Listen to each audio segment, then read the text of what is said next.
Le Point Bourse vous est présenté par Bourse Direct.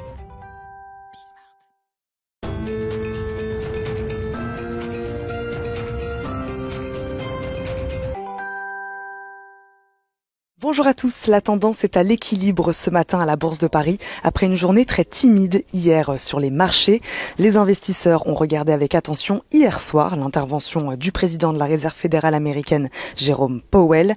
Il était auditionné par une sous-commission de la Chambre des représentants sur le plan d'aide d'urgence à la pandémie ainsi que sur le programme d'achat d'actifs. Il a réaffirmé que la Fed ne prévoyait pas de relever trop rapidement les taux d'intérêt. Nous attendrons des preuves d'une inflation véritable ou d'autres déséquilibres, a-t-il indiqué. La matinée, elle sera animée par les indices PMI flash européens qui donneront des premières indications sur l'évolution de l'activité du secteur privé en juin. Avec la levée des restrictions, les analystes s'attendent à ce que les indicateurs retrouvent des niveaux proches de ceux d'avant-crise sanitaire.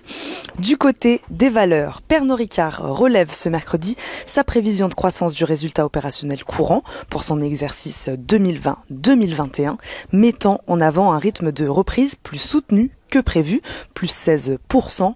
Le numéro 2 mondial des vins et spiritueux tablait auparavant sur une croissance de plus 10%. On suivait déjà son action hier. Total Energy pourrait investir 3,3 milliards d'euros par an dans les renouvelables et l'électricité au cours des prochaines années si le groupe bénéficie de cash flow plus élevés, a annoncé hier son PDG.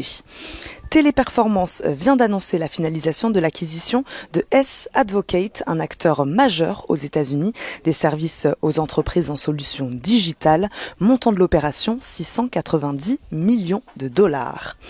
Natixis aussi, qui a annoncé avoir été informé par Euronext de sa décision d'exclure la banque de ses indices à l'issue de l'offre publique d'achat simplifiée de BPCE sur les actions qu'il ne détient pas encore. Enfin, les cours pétroliers progressent après l'annonce de l'American Petroleum Institute d'un recul plus marqué que prévu des stocks de brut aux États-Unis la semaine dernière. Les cours oscillent à l'ouverture au-dessus des $75.